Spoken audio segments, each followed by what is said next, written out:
함께 준비 찬양하겠습니다. 준비 찬송 299장입니다. 299장.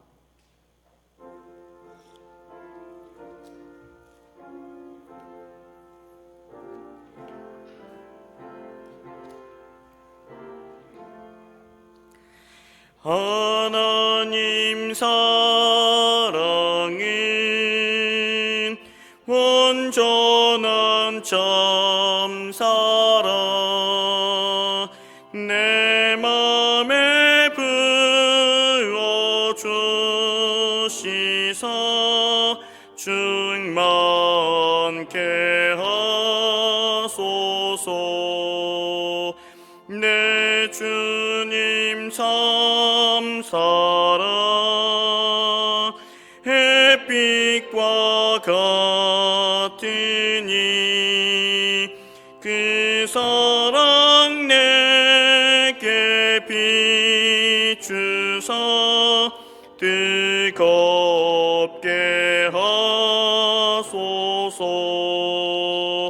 그 사랑 앞에는 풍파도 그치며 어두운 밤도 완하게 그 힘이 크도다. 하나님 사랑은 온전한 참 사랑 내 맘과 영에 채우사 새 힘을 주소서.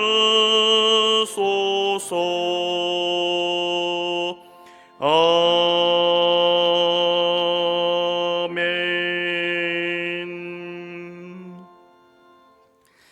종료 주일 예배를 하나님 앞에 올려드리겠습니다.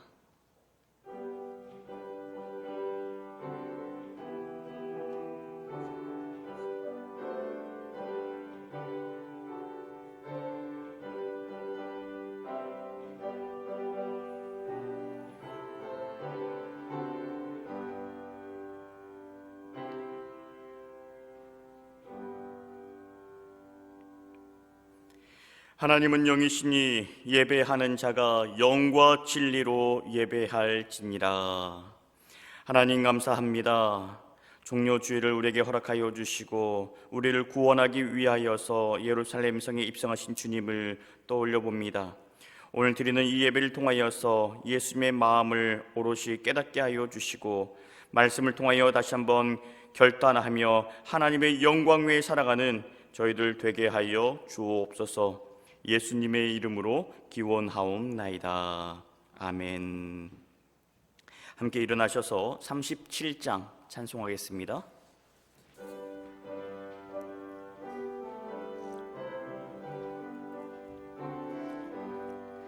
주 예수 이름 높이여 다 찬양하여라 다 찬양하여라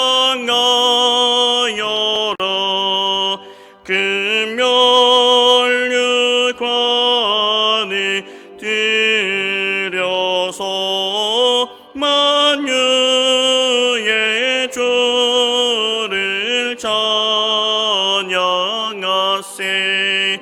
찬양 찬양 찬양 만유의 주 찬양 주 예수 당한 고난을 못 잊을 죄이나 못 잊을 죄이나 내 귀한 법에 바쳐서 만유의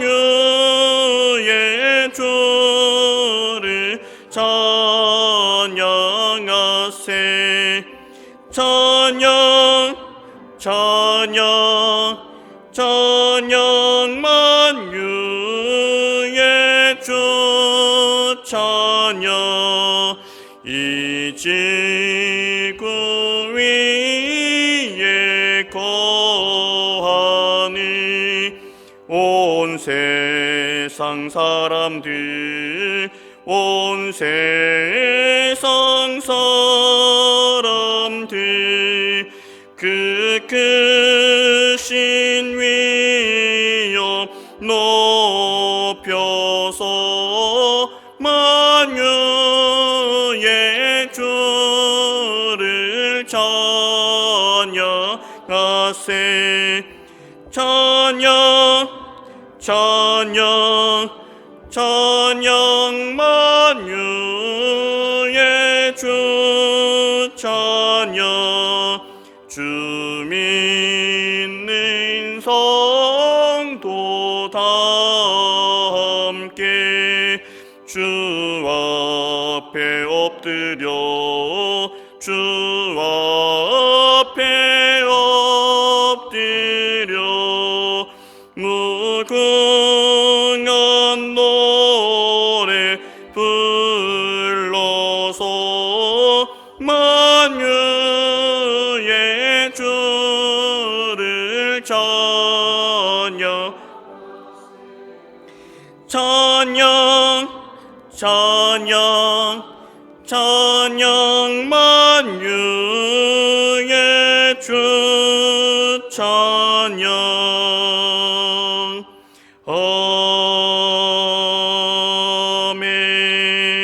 아멘. 교동문 129번입니다. 129번.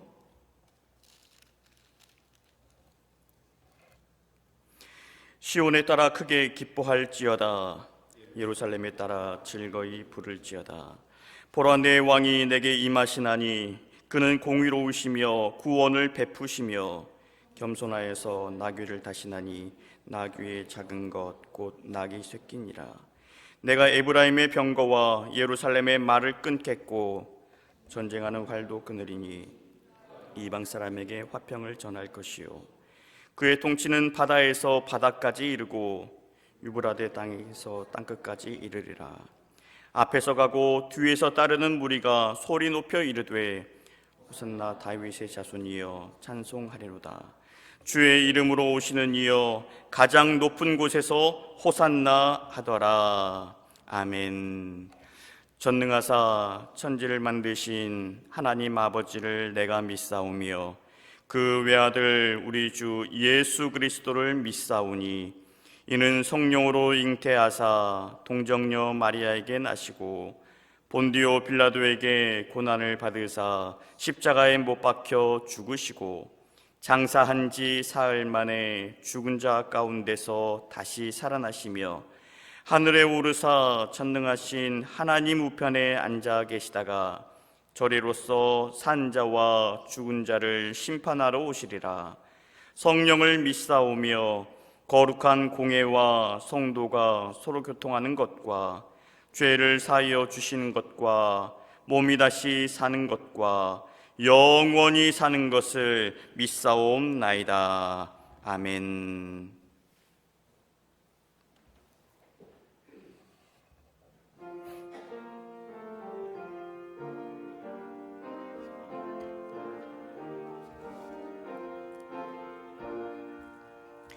호산나 호산나 다 노래 부른다.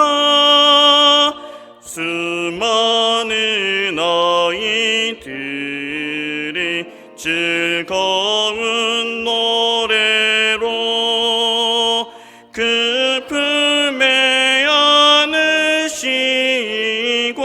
복 주신 주님께 온 마음과 마음 들여 주 찬양합니다. 저 감람산 길 따라 큰 물이 따르며 그 손엔 종려가지 흔들며 외친다. 만왕의 왕 주 예수 나 귀를 다시고 그 어린이들 노래 다 주신다. 호산나 그의 노래 우리도 부르자. 수마이수 우리 구주 우리의 전능왕 온 몸과 마음 다해 목소리 높여서 영원히 기쁜 노래 주 앞에 드리자.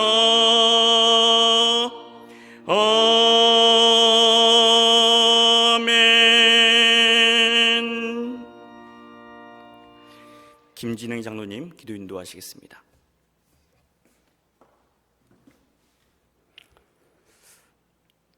사랑이 많으신 하나님 아버지, 감사와 찬양과 영광을 받으시옵소서. 한 주간 우리들이 살아오면서 우리 마음속에 무거운 일들도 많았지만은 우리를 향하신 하나님의 궁궐하심과 도우심으로 능히 피하여 지나가게 하시고 이기게 하여 주신 것을 감사를 드립니다. 이 시간 드리시는 예배를 하나님께서 이끌어 주옵시고 우리의 마음을 움직이는 영적인 예배가 되게 하여 주옵소서. 가지고 나온 무거운 짐들을 풀어놓습니다. 우리 마음의 평안과 기쁨이 임하게 하여 주옵소서. 영혼의 목마름과 갈급한 심령에게는 주님 주시는 영생수를 마음껏 먹고 마시게 하여 주시어서 쉐이 먹고 살아갈 수 있는 우리 믿음의 근속들 다 되게 하여 주옵소서. 우리가 은혜 받은 대로 들은 말씀대로 부지런히 살지 못하고 또 육신의 안위함과 편안함을 앞세워 살고 있지는 않았습니까? 게으름과 나태함이 떠나가게 하여 주옵시고 우리의 생활 모든 범사에 뜨거운 열심이 있게 하여 주시어서 이렇게 살아가는 일들이 하나님께 기쁨이요 영광이 되게 하여 주옵소서. 아버지 하나님, 온 세계가 코로나 바이러스로 인하여서 참으로 고통해하며 힘들어하고 슬퍼하고 있는 가운데 있습니다. 이 아픔이 속히 지나가게 하여 주옵소서. 많은 환자들이 치료 중에 있는 가운데 있사오니 치료하는 곳곳마다 주님 손길 임하여서 속히 완치되는 역사가 일어나게 하여 주옵소서. 아버지 하나님, 되어지는 일들을 바라보면 우리 인간들이 하나님 앞에 하나님의 그 법도와 규례대로 살지 못하고 바르게 살지 못한 생활 때문에 일어난 줄 믿사오니 그 원천이 우리 인간들에게 있습니다. 이 시대에 우리 많은 백성들이 하나님께 엎드리며 회개하게 하여 주옵소서. 바른 길로 돌아서게 하여 주옵소서. 아버지 하나님께서 우리에게 피할 바위가 되시고 피난처 되게 하여 주시어서 우리에게 화가 미치지 않게 하시고 우리의 장막 가까이 재앙이 따라붙지 않게 하여 주신 것을 감사를 드립니다. 아버지 하나님, 이 일로 인하여서 세계 경제가 많이 침체되고 있는 가운데 있사오니 앞으로 먹고 사는 문제가 힘들어질 것 같습니다. 아버지 하나님, 더 이상 진행되지 않게 하시고 속히 마무리되게 하여 주시어서 모든 분야가 회복되게 하시고 살아나는 역사가 일어나게 하여 주시옵소서. 우리 한신의 믿음의 근속들을 지극히 사랑하시는 아버지 하나님, 우리가 거룩한 주님의 전에 모여서 공예배로 함께 사랑하며 하나님을 예배 드리지 못할지라도 우리가 살아가는 처소마다 발걸음이 머무는 곳곳마다 우리 기도의 줄 놓지 않게 하시고 날마다 말씀이 살아 역사하게 하시고 찬송의 소리가 그치지 않게 하여 주시어서 성도로서 성령 충만함이 떠나지 않게 하여 주옵소서. 이 시간에도 처소마다 가정예배로 드리오니 아버지 하나님, 이 시간에 은혜가 곳곳마다 쏟아지게 하여 주시옵소서. 또한 아버지 하나님, 우리가 계획하고 이루고자 하는 많은 사역들 있습니다. 주님의 전에 나와서 헌신하고 우리가 이루지 못할지라도 늘 마음에 품고 기도하게 하여 주시옵소서. 내 목장을 돌보는 일로, 선교하는 일로 또 곳곳마다 헌신하고 충성할 때에 우리에게 쇠인과 용기가 솟아나게 하시고 앞길이 열려지게 하시고 불통하던 것이 형통해지게 하여 주시옵소서. 주님 앞에 우리가 착하고 충성하는 종이 되기를 원합니다. 종의 신분으로서 주인의 뜻에 합당한 자 되게 하시고 순종할 수 있게 하여 주시옵소서. 아버지 하나님, 오늘은 종료주일입니다. 이제 앞으로 한 주간 또 고난주간을 보내게 됩니다. 우리 죄를 대신 속죄하시기 위하여서 온갖 조롱을 받으시면서 십자가에 못 박혀 돌아가신 주님, 주님의 그 사랑으로 인하여서 우리를 살리시고 하나님과 화목하게 하여 주셨사오니 십자가 사랑을 다시 한번 우리가 기억하며 돌아볼 수 있게 하여 주옵소서. 고난의 쓴 잔을 마시기를 마다하지 아니하시고 내 원대로 마시고 아버지의 원대로 되시기를 원하면서 참으로 땀방울이 핏방울이 되도록 부러지셨던 겟세마네 동산의 주님 기도의 모습을 다시 한번 우리가 기억하게 하여 주옵소서.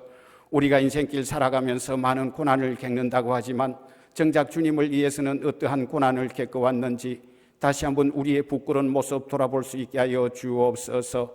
이제 한 주간 고난주간 살아갈 때에 여러 가지 모양의 탐욕과 탐심이 우리를 유혹한다 할지라도 능히 견디게 하시고 절제하면서 갱근에 이르는 훈련을 게을리지 않게 하여 주시어서 죄와 사망을 이기시고 또 부활 승리하신 주님을 만나는 날에 부끄러움이 없는 우리들이 되게 하여 주옵소서.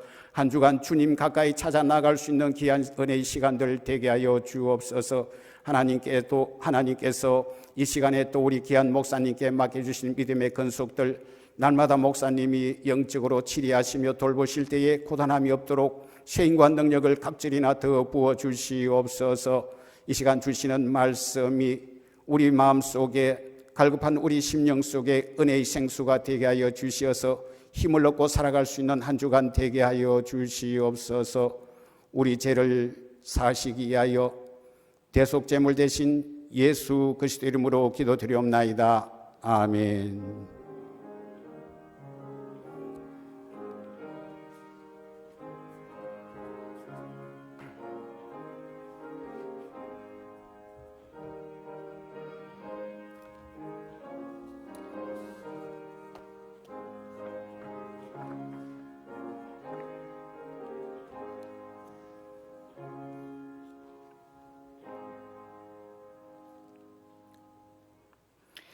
오늘 우리에게 주신 하나님의 말씀 보겠습니다. 마태복음 11장 1절에서 6절까지의 말씀입니다. 마태복음 11장 1절에서 6절까지의 말씀 한 절씩 교독해서 말씀 봉독하겠습니다. 예수께서 12 제자에게 명하기를 마치시고 이에 그들의 여러 동네에서 가르치시며 전도하시려고 거기를 떠나 가시니라. 요한이 욕에서 그리스도께서 하신 일을 듣고 예수께 여짜오되 오실 그이가 당신 이오니이까 우리가 다른 일을 기다리오리이까. 예수께서 대답하여 이르시되 너희가 가서 듣고 보는 것을 요한에게 알리되 맹인이 보며 못 걷는 사람이 걸으며 나병 환자가 깨끗함을 받으며 못 듣는 자가 들으며 죽은 자가 살아나며 가난한 자에게 복음이 전파된다 하라. 나로 말미암아 실족하지 아니하는 자는 복이 있도다 하시니라. 아멘. 할렐루야. 네, 오늘 말씀 제목 함께 읽어보실까요? 오실 그이. 오늘은 예수님께서 예루살렘 성에 어린 나귀를 타시고 입성하신 종려 주일이죠. 예수님이 입성하실 때에 수많은 사람들이 저마다 환호하면서 예수님 앞에 나왔습니다. 마태복음 21장 9절 말씀에 나와 있듯이 앞에서 가고 뒤에서 따르는 무리가 소리 높여 이르되 호산나 다윗의 자손이여 찬송하리로다. 주의 이름으로 오시는 이여 가장 높은 곳에서 호산나 하더라. 예수님 옆에 이렇게 외쳤습니다. 호산나 다윗의 자손으로 오시는 이여, 주님의 이름으로 오시는 이여 호산나 하면서 가장 높은 곳에서 우리를 구원하여 주옵소서. 누구로부터요? 로마의 소나기로부터 우리를 건져 달라는 그런 외침이죠. 저분이 듣자 하니까 우리를 구원하기 위해서 이 땅에 오신 메시아라고 해. 저분이 그동안 이 마을 저 마을 다니시면서 수많은 병자들을 고치셨는데, 심지어 죽은 자도 살리셨는데, 그때마다 그 마을에서 예수님을 따라다니겠다라 하는 자들이 계속해서 늘어났대. 수많은 사람들이 주님을 따랐대. 그러면 이제 예수님이 예루살렘에 오셨으니 로마가 무너지는 것도 시간 문제겠구나. 그러니 만왕의 왕 되신 예수님 앞에 우리가 경배하며 호산나 외쳐야 되지 않겠느냐. 이게 예수님을 향한 저들의 솔직한 마음이었습니다. 하지만 그들을 지켜보시던 예수님의 마음은 어떠셨을까요? 내가 너희를 구하러 온 것은 맞지만 내가 선포했던 하나님의 나라는 너희가 바라고 있는 저렇게 정권을 무너뜨리는 그런 나라가 아니야. 나는 너희를 살리려고 십자가를 지려고 왔는데 너희는 여전히 나를 통해서 이 땅의 부귀 영화만을 바라고 있고 인생 역전을 꾀하고 있구나. 오실 그이에 대한 사람들의 바램과 오신 그분 예수님의 기대치가 서로 달랐습니다. 제 아무리 사랑하는 사이라 할지라도 바라보는 목표가 다르게 되면 끝까지 행복하기가 어렵습니다. 오늘 말씀에도 보면 오실 그분께서 이제 본격적인 사역을 위해서 떠나십니다. 1절 말씀 같이 읽겠습니다. 예수께서 12 제자에게 명하기를 마치시고 이에 그들의 여러 동네에서 가르치시며 전도하시려고 거기를 떠나 가시니라. 예수님께서 명하기를 마치시고, 지금까지 제자들에게 여러 가지를 가르치셨습니다. 이제 그 모든 것들을 마치고 나서 제자들과 함께 사역의 현장으로 향하셨습니다. 무엇을 하시기 위해서요? 오늘 말씀에 보면 목적을 나타내는 표현이 나오고 있어요. 가르치시며 그리고 전도하시려고. 원어에 보면 이 두 단어가 하나의 정관사로 묶여져 있습니다. 두 단어가 각각 떨어져 있는 것이 아니라 함께 모아서 보아라 라고 하는 거죠. 말씀을 가르치신 목적이 뭐냐면 너희가 예수 믿고서 너희만 구원받지 말고 십자가의 은혜를 받았으면 너희 안에 변화가 있어야 한다는 겁니다.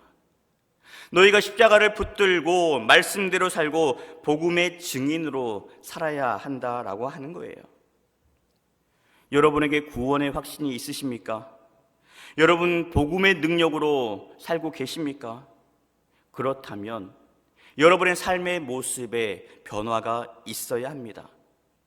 예수 믿고서도 예전과 똑같은 모습으로 살아서는 안 됩니다. 여러분 뭐라도 조금이라도 바뀌어야 되는 거예요. 지난 한 주 여러분 어떻게 살아오셨는지 돌아보시기 바랍니다. 과연 은혜 받은 자답게 살아왔는가? 내가 품고 기도하고 있는 저 태신자들을 위해서 얼만큼 기도했고 그리고 그들에게 얼만큼 찾아갔고 얼만큼 관심을 보였는가?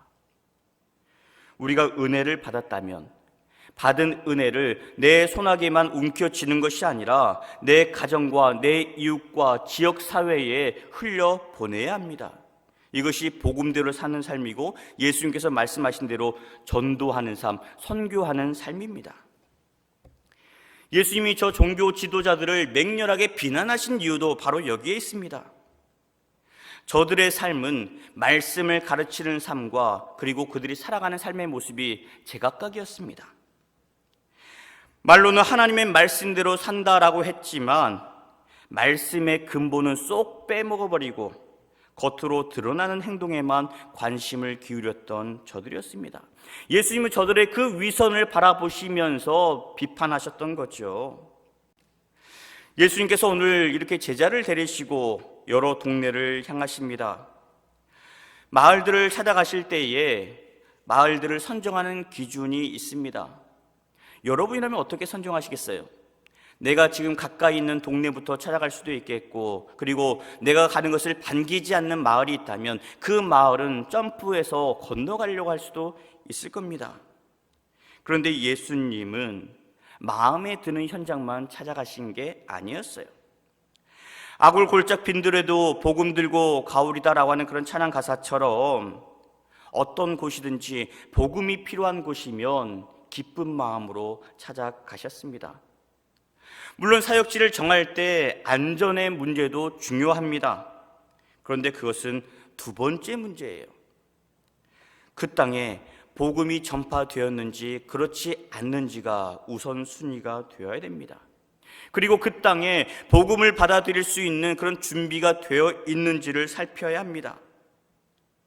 그 땅에 가서 복음을 전했을 때 그들이 기쁜 마음으로 긍정적인 모습으로 복음을 받아들인다 한다면 며칠이고 그 마을에 머물면서 복음을 전하라 하셨고, 그렇지 않았을 경우에는 발에 묻은 그 먼지를 털어버리고 다른 마을로 향하라라고 하셨습니다.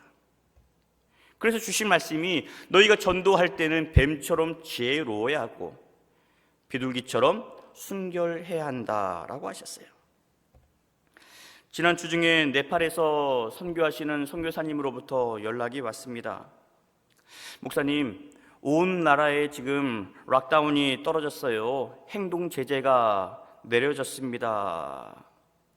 병원이라든지 그리고 반드시 운영해야 되는 그런 몇 군데만 제외하고 모든 곳이 다 문을 닫고 말았어요.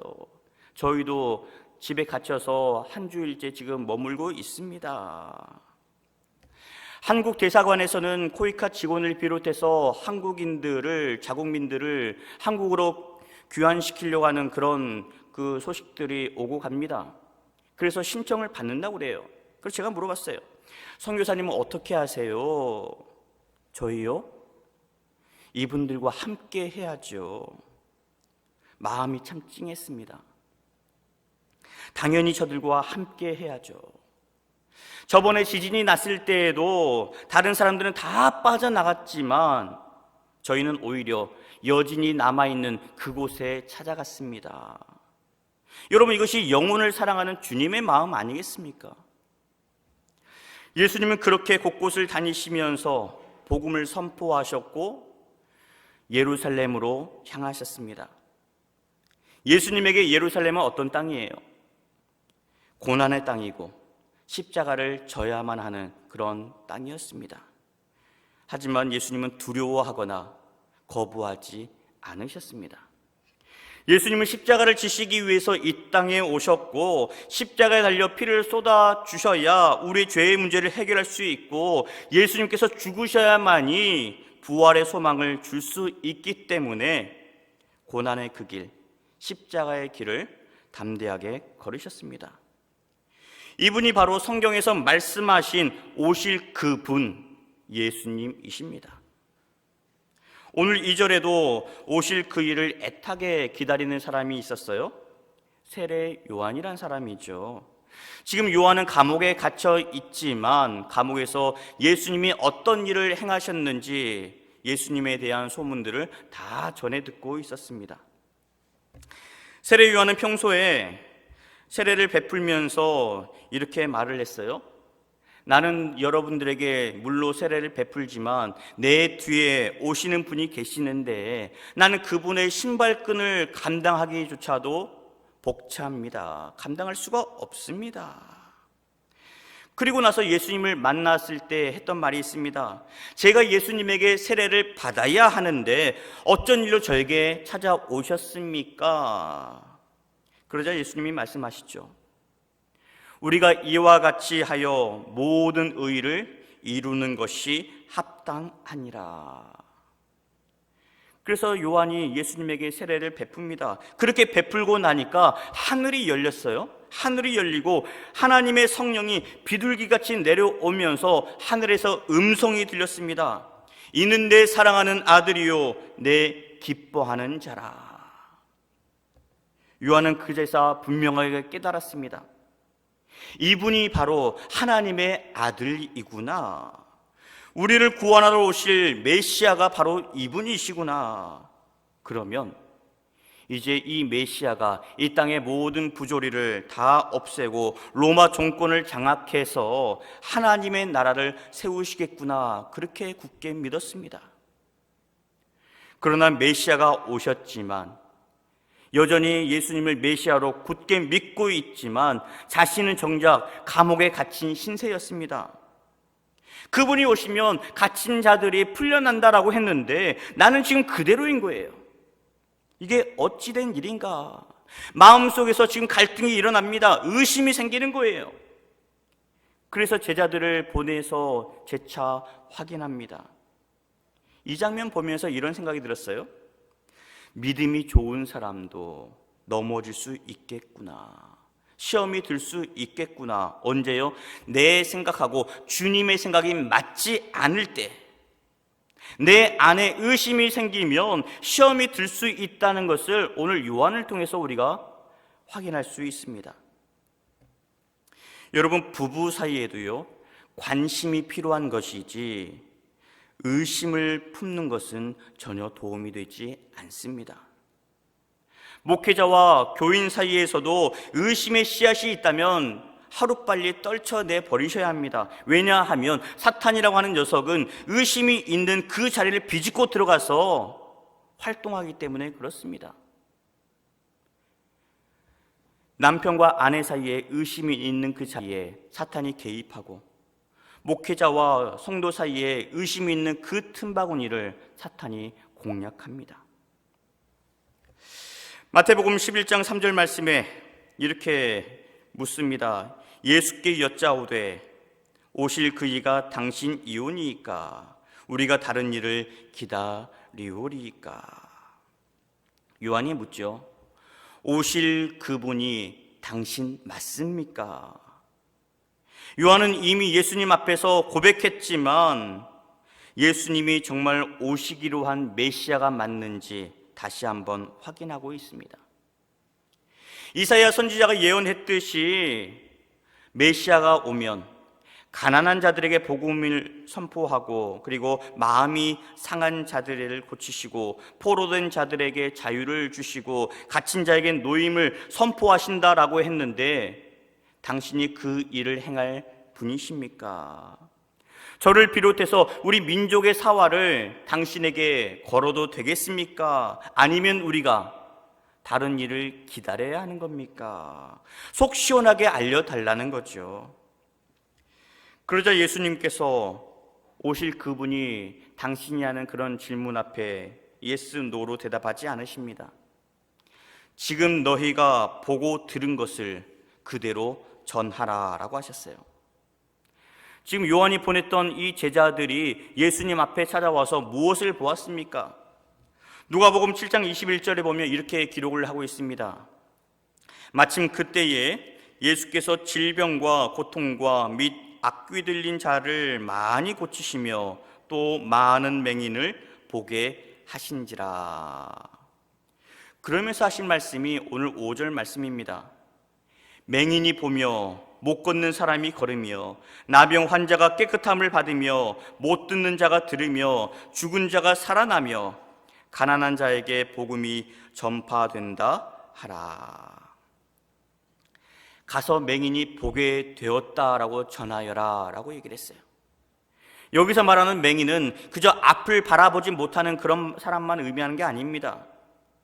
영적으로 무감각해져서 하나님의 역사를 바라보지 못하던 자들이, 그리고 무엇이 옳고 무엇이 그른지 분별력을 상실한 저 사람들이 주님을 만나고 나니까 다시 보게 되었더라, 그걸 전하라고 하는 거예요. 지금 요한리가 감옥에 갇혀 있다 보니까 상황이 여의치 않다 보니까 영적 분별력이 흐려진 듯한데 다시 한번 깨어나라는 거죠. 예수님께서 말씀하십니다. 맹인이 맹인을 인도하면 둘 다 구덩이에 빠지지 않겠느냐. 지금 교회 지도자들이 그들의 영안이 닫혀 있으면 교회도 구덩이에 빠질 수밖에 없습니다. 정치 지도자들도 의석수를 늘리는 데에만 혈안이 되어 있으면 나라가 진흙탕에 뒹굴 수밖에 없습니다. 지도자들만 그럴까요? 자식들을 기르는 부모도 마찬가지입니다. 자식은 부모를 의지할 수밖에 없습니다. 그런데 부모가 영적으로 무너져 있고 분별력을 잃어버리면 자녀들 역시 혼란스러울 수밖에 없습니다. 오늘 말씀을 통해서 오실 그분, 내 안에 들어와 계시는 주님을 붙드시고 여러분의 믿음의 눈을 크게 여시기를 바랍니다. 영안을 여셔서 하나님이 어떻게 살아 역사하시는지, 하나님이 일하시는 현장을 여러분들 함께 바라보며 찬양할 수 있기를 축원합니다. 그렇게 맹인이 보고 병자들이 고침을 받고 심지어 죽은 자들까지 살아나는 그 현장 가운데 무엇이 전파된다 했어요? 누구에게? 가난한 자에게 복음이 전파된다, 전해라. 사실 중요한 부분은 이 마지막입니다. 가난한 자에게 복음이 전파되는 것. 산상수훈에서도 말씀하셨죠. 심령이 가난한 자는 복이 있나니 천국이 그들의 것이미요. 성경에서 말하는 이 가나안의 개념은 경제적인 가난을 뛰어넘는 그런 개념입니다. 가난을 말하는 대목을 살펴보면 늘 빠지지 않고 등장하는 그런 부류가 있어요. 고아와 과부입니다. 여러분, 이 고아와 과부의 공통점이 뭘까요? 뭔가를 잃어버린 자들이에요. 그래서 평안을 누리지 못하는 사람들을 일컬고 있습니다. 고아는 자기를 보호해 줄 그런 부모가 없어서 불안해하는 아이이고, 과부는 자신을 보호해 줄 남편을 잃어서 홀로 서야 했던 여인입니다. 그렇게 뭔가를 잃어서 불완전한 상태에 있는 사람들을 일컬어서 가난한 자라, 그렇게 얘기를 했어요. 이 가난한 자에는 육신의 질병을 가지고 있는 사람에게도 동일하게 적용이 되었습니다. 율법에 보면 몸이 아픈 사람을 부정한 자, 죄인으로 부류했기 때문에 그 상태로 성전에 들어갈 수가 없었습니다. 이들은 몸이 아프다는 이유 하나만으로, 그리고 몸에 장애가 있다는 이유만으로 성전에 들어갈 수가 없었습니다. 저들이 감당해야 했던 그 사회적인 편견들은 우리가 코로나19로 인해서 겪고 있는 고통과 차원이 달라요. 이런 자들이 예수님께서 말씀하셨던 가난한 자들입니다. 그런데 그날이 오면, 메시아가 이 땅에 오고 나면 몸이 아픈 자들은 건강을 되찾는다라고 했어요. 묶여있는 자들이 풀려난다라고 했습니다. 그런데 그것이 끝이 아니라 그것을 통해서 그들의 삶을 개선시켜 주시는 거예요. 부정한 자가 정결한 자로 회복시켜 주셔서 그들 역시 하나님 앞에 설 수 있도록 그 길을 열어주셨다라고 하는 겁니다. 이것이 메시아가 임하신 목적이에요.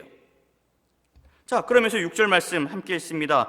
누구든지 나로 말미암아 실족하지 아니하는 자는 복이 있도다 하시니라. 사람들은 저마다 메시아에 대한 환상을 가지고 있었습니다. 메시아가 오시면 내가 이렇게 겪고 있는 질병들을 고침받을 수 있겠지. 메시아가 오시면 우리가 이렇게 억압받고 있는데 이 정권을 다시 한번 무너뜨려 줄 수 있겠지. 저마다 바라보는 기대치는 달랐지만 분명한 것은 그분이 우리에게 오시면 우리 삶에 변화가 일어날 거야. 우리를 괴롭히는 저들을 혼내주시고 살기 좋은 세상으로 만들어 주실 거야. 그런데 예루살렘 성에 입성하신 예수님을 바라보니 초라하기 짝이 없었습니다. 멋있는 그런 말을 타고 오신 것도 아니고 어린 나귀 새끼를 타고 들어오신 모습이었어요. 이게 무슨 메시아야? 절에서 무슨 일이나 할 수나 있겠어? 하면서 예수님을 바라봅니다. 그러면서 예수님께 물어요. 당신이 오실 그분이십니까? 예수님은 그 질문 앞에 그저 주변에 일어나는, 예수님 주변에서 일어나고 있는 현상들을 보여주시면서 말씀하세요. 나로 말미암아 실족하지 않는 자가 복이 있도다. 부활하신 예수님께서 의심 많은 제자 도마에게도 이렇게 말씀을 하십니다. 요한복음 20장 29절 말씀에 예수께서 이르시되 너는 나를 본고로 믿느냐? 보지 못하고 믿는 자들은 복되도다 하셨도다. 여러분, 나로 말미암아 실족하지 않는 사람, 나를 보지 않고도 믿는 사람이 복이 있다라고 말씀을 하셨어요. 너희는 나를 통해서 세상에서 뭔가를 얻고자 하는데 내 관심은 그런 게 아니야. 내가 너희에게 주고 싶은 것은 바로 이거야. 내가 길이요 진리요 생명이니 나로 말미암지 않고는, 너희가 나를 통하지 않고는 그 누구도 예수님 하나님 앞에 갈 자가 없다라고 말씀을 하십니다. 너희가 나를 붙들지 않으면 너희가 살 수가 없어. 이걸 알려주고 싶으신 거예요. 그러니 더 이상 너희가 의심하지 말고 이제는 믿으라는 거죠. 어떠한 비방이 오더라도, 어떠한 시련이 여러분에게 닥쳐오더라도 나를 믿는 믿음이 흔들려서는 안 된다는 것을 말씀해 주십니다. 여러분, 의심의 눈초리로 상대방을 바라보면 진심을 보기 어렵습니다. 의심하는 마음이 상대방의 본심을 가리기 때문이죠. 믿음도 마찬가지예요. 우리가 기적의 현장에 있었고 기적을 보았으니 믿음이 생기고 믿음이 자라겠지? 물론 생길 수 있고 자랄 겁니다. 그런데 꼭 그렇지만은 않습니다. 우리가 기적의 현장에 있어도, 우리가 예배의 자리에 서 있어도 의심하는 마음으로 바라본다면 우리 눈앞에 펼쳐지는 그런 기적은 한낱 우연밖에 되지 않습니다. 어쩌다가 일어난 그런 사건밖에 되지 않는다는 거예요. 여러분 가운데 그럼에도 불구하고 나는 본 것만 믿습니다 하는 분이 계시다면 예수님을 비방했던 종교 지도자들을 떠올리시기 바랍니다. 그들 역시 예수님 곁에서 병자들을 고치는 걸 바라보았습니다. 그들 곁에서 귀신이 떠나가는 것을 보았습니다. 예수님 곁에서 죽은 자가 살아나는 현장을 목격했습니다. 그렇지만 마음이 닫혀 있으니, 의심하는 눈초리로 바라보고 있으니 어떻게 하면 저 예수를 죽일까 궁리밖에 하지 않았습니다. 간혹 믿음으로 사시는 분들 가운데 하나님이 어디 있느냐며 하소연하는 분들도 있습니다. 얼마나 힘들었으면, 얼마나 괴로웠으면 그렇게 말씀하셨겠습니까? 말씀을 보아도 도무지 하나님이 보이지 않고 기도를 해도 도무지 하나님의 음성이 들리지 않는다고 얘기합니다. 여러분, 그럴 때가 찾아오면 조용히 주님과 1대1로 만나는 시간을 갖기를 바랍니다. 여러분, 그런 자리를 반드시 만드셔야 합니다. 내가 하고 있는 거 다 하면서 그렇게 할 수가 없어요. 우리가 세상의 자리에서 세상의 기준으로 주의 일을 하다 보니까 하나님이 보이지 않는 겁니다. 내가 듣고 싶어하는 소리에만 귀를 기울이기 때문에 내 안에 들어오셔서 크게 소리치시는 주님의 음성을 들을 수 없는 거예요. 우리 역시 세상의 일로, 그리고 교회의 일로 마음이 무너져 있을 때, 상심에 있을 때, 우리 마음속에 의심의 씨앗이 심겨져 있을 때, 그때 우리 역시 주님을 바라보아도 주님을 온전히 바라보기가 어렵습니다. 베드로전서 1장 8절에서 9절 말씀 함께 고백하겠습니다. 예수를 너희가 보지 못하였으나 사랑하는도다. 이제도 보지 못하나 믿고 말할 수 없는 영광스러운 즐거움으로 기뻐하니 믿음의 결국 곧 영원의 구원을 받음이라. 예수님을 보지 않고도 사랑하는 자들은, 예수님을 보지 않고도 믿는 자들은 우리에게 찾아오는 세상의 일로 인해서 흔들리지 않는다라고 했습니다. 여러분, 일이 잘 풀리지 않는다고, 그리고 어려움을 만났다고 낙심하지 마시길 바랍니다. 여러분, 어떤 일 앞에서, 어떤 어려움 앞에서 담대하게 서 있는 분들 보실 겁니다. 그 사람들이 세상의 일로 인해서 초연했기 때문에 그럴까요? 그게 아니죠. 세상의 일이 전부가 아니라는 것을 알기 때문입니다. 내가 세상 속에 살고 있지만 세상의 일이 내 인생을 완벽하게 이끌어 간다고 믿지 않기 때문에 그렇습니다. 내 안에 들어와 계시는 주님으로 인하여서, 나와 함께 하시는 주님으로 인하여서 내가 살아간다고 굳게 믿기 때문에 세상의 어려움을 이겨내는 겁니다. 여러분, 이번 한 주 우리가 고난 주간을 보내게 되지만 우리에게는 고난만 있는 게 아닙니다. 우리가 세상 속에 살지만 세상의 어려움만 마주하며 사는 백성이 아니라는 겁니다. 세상을 다스리는 주님을 바라보는 백성이 되어야 되고, 나와 함께 하시길 원하시는 주님, 그 주님과 동행할 때 우리 역시 말할 수 없는 영광스러운 즐거움으로 기뻐할 수 있습니다. 여러분, 이번 한 주 동안 살아가시면서 세상 앞에 여러분의 가족에게, 여러분의 이웃들에게 나는 내 안에 계신 주님으로 인하여서 담대한 사람이라고, 나는 주님과 함께 오늘도 그렇게 기뻐하며 승리하며 사노라고 당차게 고백하는 우리 한신의 백성들 되시기를 주님의 이름으로 축원합니다. 하나님 감사합니다. 우리가 살아가면서 나를 구원해 줄 어떤 하나의 메시아를 우리가 바라며 살 때가 있습니다. 우리 주님께서는 내가 원하는 것만 들어주시는 분이 아니신데, 우리는 내 것을 들어주지 않으시면 주님이 어디 있느냐고 그렇게 하소연할 때가 너무나 많았습니다. 하나님, 이제는 우리가 더 이상 방황하지 아니하고 우리를 붙들어 주시는 주님을 바라보며 승리하게 하여 주옵소서. 오실 그분이 이미 오셨고 예수님이 내 안에 자리하고 계시고 내 생각과 내 행동들을 붙들어 주고 계십니다.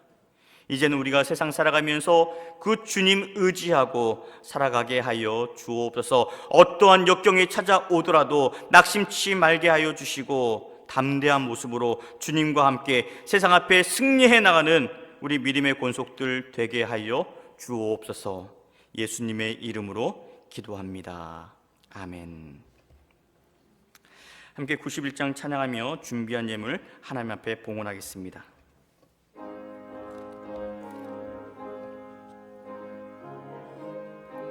박수치며 찬양하겠습니다. 슬픈 마음 있는 사람 예수 이름 믿으면 영원토록 변함없는 기쁜 마음 얻으리. 예수의 이름은 세상의 소망이요 예수의 이름은 전국의 기쁨일세. 거룩하신 주의 이름 너의 방패 삼으라. 환난 시험 당할 때에 주께 기도 드려라. 예수의 이름은 세상의 소망이요 예수의 이름은 전국의 기쁨일세. 존귀하신 주의 이름 우리 기쁨 되도다. 주의 품에 안길 때에 기뻐 찬송 부르리. 예수의 이름을 세상의 소망이요. 예수의 이름을 전국의 기쁨일세. 우리 갈 길 다간 후에 보좌 앞에 나아가 왕의 왕께 경배하며 면류관을 드리리. 예수의 이름을 세상의 소망이요.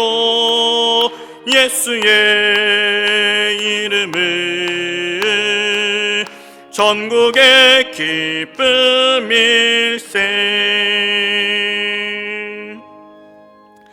하나님 감사합니다. 우리가 살아갈 날을 주시고 생명을 주시고 또한 이렇게 직장을 주시니 감사합니다. 오늘 주님 앞에 나와 예배하며 감사의 마음을 담아서 10의 1조로 그리고 생일 감사 예물로 주일 예물로 선교 예물로 비전 헌금으로 여러 가지 모습을 담아 주님 앞에 올려드립니다. 하나님, 드려진 이 예물 기쁘게 받아주시고 이 예물을 통하여서 하나님의 사랑으로 흘려보내 주시옵소서. 물질이 쓰이는 곳들마다 복음이 선포되게 하여 주시고 선포되는 복음이 있는 자리들마다 믿음의 싹이 자라오르게 하여 주옵소서. 우리 한신의 백성들 주님의 말씀을 따르게 하여 주시고 그 말씀을 따라 살 때마다 복음의 증인으로 힘차게 살아갈 수 있도록 도와주시옵소서. 하나님, 세상 살면서 물질이 전부는 아니지만 물질로 인하여서 우리가 어려움을 당하지 아니하도록 하나님께서 붙들어 주시길 원합니다. 코로나19 사태로 인하여서 많은 그런 어려움이 있는데 주님께서 속히 이 어려움을 이겨낼 수 있도록 붙들어 주시옵소서. 아버지, 우리의 모든 마음을 통하여서 담아서 드려진 예물들 주님께서 구별하여 주시고 이 예물을 통하여서 우리의 믿음이 더욱더 자라도록 도와주시옵소서. 아버지, 이 땅에 어려움이 있는 자들이 있습니까? 아파하는 믿음의 지체들이 있습니까? 이 시간도 위로하여 주시고 함께하여 주시고 안수하여 주시사 아파하는 자들에게 고침이 있게 하여 주시고 억눌려 있는 자들에게 노임이 있게 하여 주시며 아버지, 우리의 모든 삶을 괴롭히는 것들이 있다면 이 시간 주님께서 붙들어 주시옵소서. 세상에서 세상을 살아가지만 우리가 세상에 의해서 사는 것이 아니라 주님의 속해 있는 자로서 주님의 영광을 바라보며 살 수 있는 믿음의 권속들 되도록 역사하여 주옵소서. 예수님의 이름으로 기도하옵나이다. 아멘.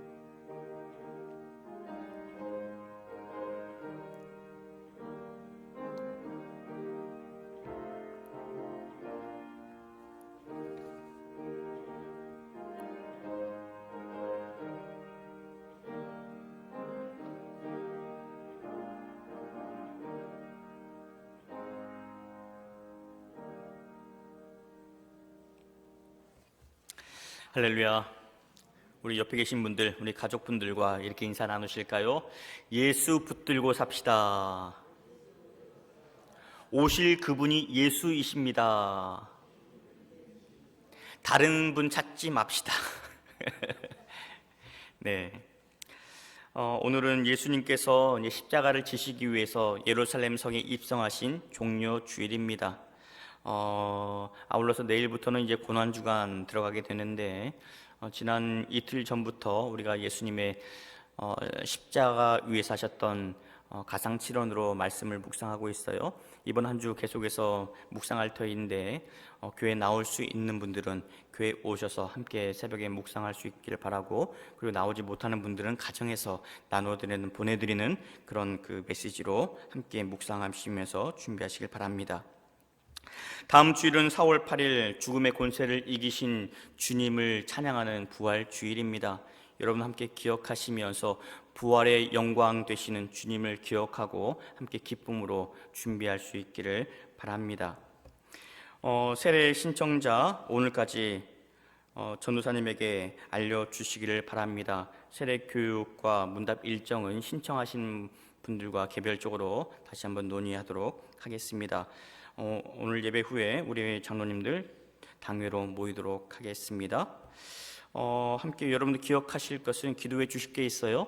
오늘 당회를 통해서 우리 부활절 어떻게 보낼 것인지, 그리고 그 다음 주가 우리 창립 기념주일이죠. 어떻게 지킬 것인지 의논하도록 하겠습니다. 여러분들 함께 기도해 주셔서 우리 장로님들이 좋은 그런 지혜를, 좋은 안을 내실 수 있도록, 그래서 우리 교회가 하나님이 기뻐하시는 가장 좋은 그런 과정들을 준비할 수 있도록 함께 기도해 주시기를 바랍니다.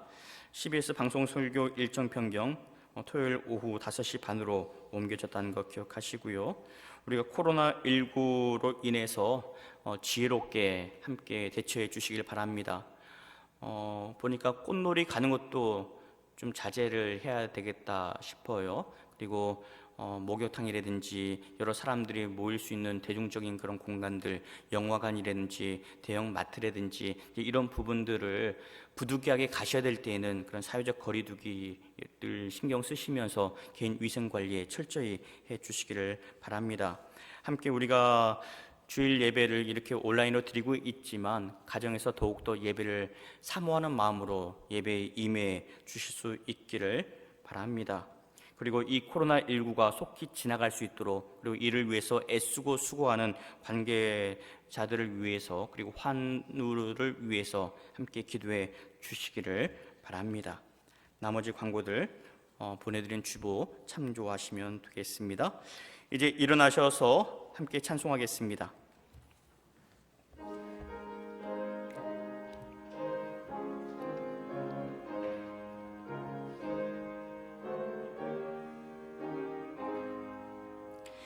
성전을 떠나가기 전 머리를 숙일 때 주께서 함께 계시고 복 내려 주소서. 집으로 돌아가는 길 주 동행하시고 내 모든 언행 심사를 다 지켜주소서. 거룩한 날이 다가고 저녁이 되도록 주 우리 맘에 빛 되사 늘 계시옵소서.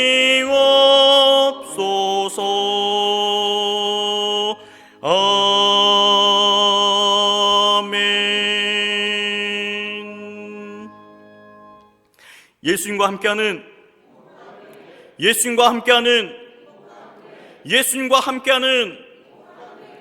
이제는 우리 구주 예수 그리스도의 은혜와 아버지 하나님의 그 크신 사랑하심과 성령님의 인도하시고 돌보시는 거룩하신 역사하심이 오실 그분 예수를 붙들고 담대하게 살기로 다짐하는 주의 모든 권속들 머리 위에, 그리고 그들의 사업장 위에, 자녀들 위에, 그리고 코로나19로 인하여서 힘들어하고 애쓰고 있는 모든 이 땅의 주의 백성들 머리 위에 이제로부터 영원 끝날까지 함께 계시옵기를 간절히 축원하옵나이다. 아멘.